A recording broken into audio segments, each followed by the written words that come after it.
dalam acara Fatwa Guntur Ramli. Operasi cangkok jantung babi ke tubuh manusia di Amerika Serikat yang sukses telah menjadi berita besar di dunia. Adalah Dr. Muhammad Muhyiddin asal Karachi, Pakistan yang memimpin operasi transplantasi itu. Para ulama Islam pun mulai memberikan respon karena status babi yang bagi mayoritas umat Islam dianggap najis. Soal cangkok organ babi ke tubuh manusia, ada yang memperbolehkan tapi tetap ada yang melarang. Yang memperbolehkan memakai kaidah fikih ad-daruratu tubihul mahdzurat. Kondisi darurat memperbolehkan hal-hal yang dilarang. Misalnya kondisi kelaparan yang bisa menyebabkan kematian dan tidak ada makanan selain daging babi, maka konsumsi daging babi diperbolehkan. Transplantasi organ babi ke tubuh manusia pun disebut sebagai kondisi darurat karena terkait dengan nyawa manusia, makanya diperbolehkan. Sebenarnya kalau kita membaca khasanah Islam, cangkok organ babi ke manusia adalah isu lama. Bahkan ada kitab yang ditulis oleh Al-Qazwini pada abad ke-7 Hijriah, abad Masehi, atau 7 abad sebelum kita, berjudul Ajaibul Makhluqat wa Gharaibul Mawjudat, yang mengamati anatomi tubuh babi. Khususnya tulang babi yang menurutnya mirip dengan tulang manusia yang bisa dicangkokkan, bisa sesuai dan cepat bergabung tanpa bengkok, dan hanya tulang babi yang punya kekhususan ini. Begini ibarahnya. Admuhu yusilu bi admil insan yaltaimu sari'an wa yastaqimu min ghairi i'wijajin wa laysa li syai'in min idhamil hayawan hadhil khasiyah.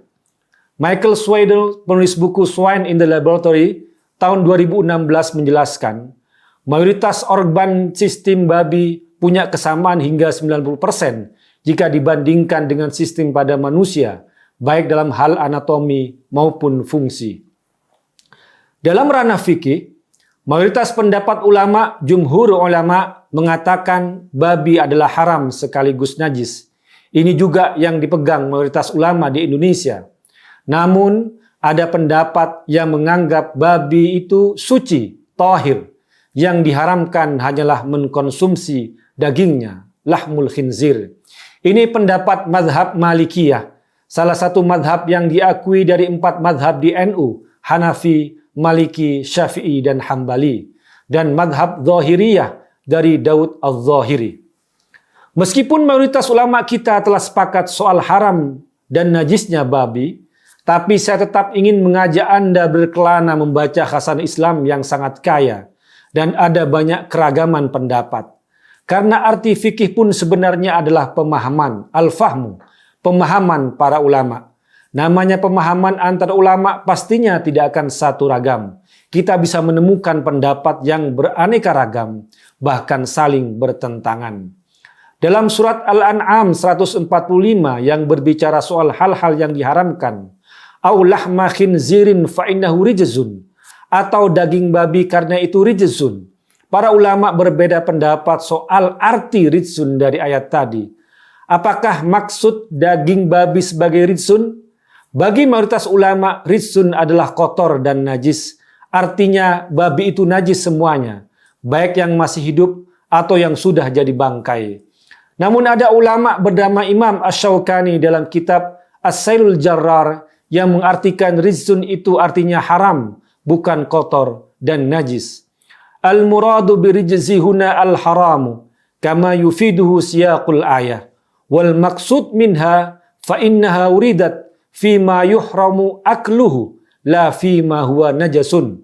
Wala tulazimu bainat tahrimi wan najasati faqad yakunu syai'u haraman wa huwa tahirun kama fi qaulihi hurrimat alaikum ummahatukum.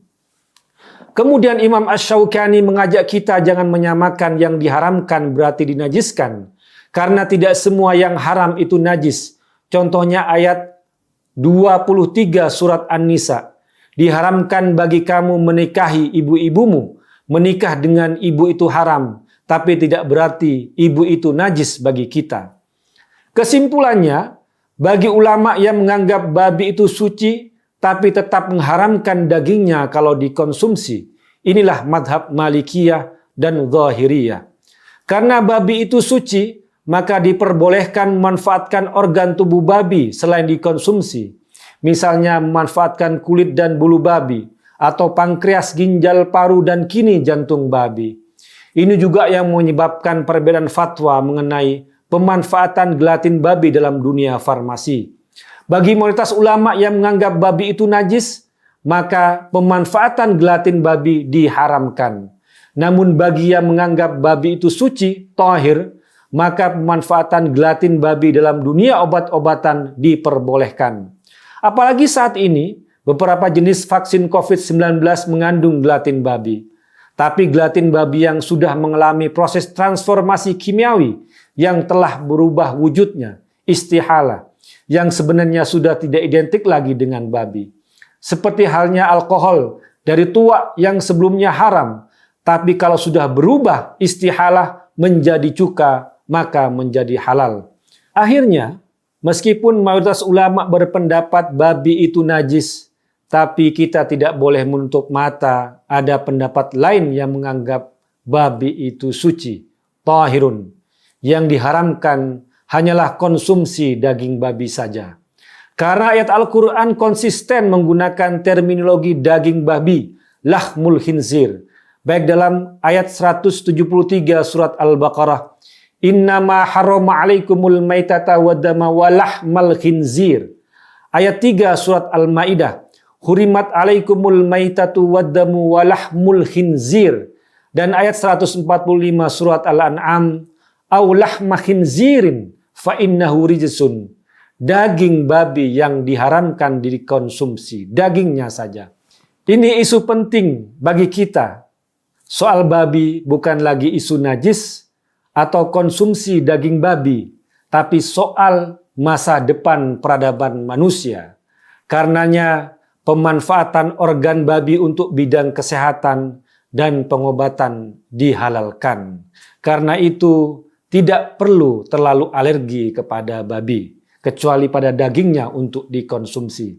Saya ingin menutup paparan kali ini dengan kutipan Imam Syafi'i mengenai pentingnya toleransi dalam berpendapat fikih dan tidak boleh fanatik buta. Ra'yi shawabun yahtamilul khata' wa ra'yu ghairi khata'un yahtamilus shawab. Pendapatku benar tapi bisa salah, dan pendapat yang lain salah tapi bisa benar. Wallahu a'lamu bishawab.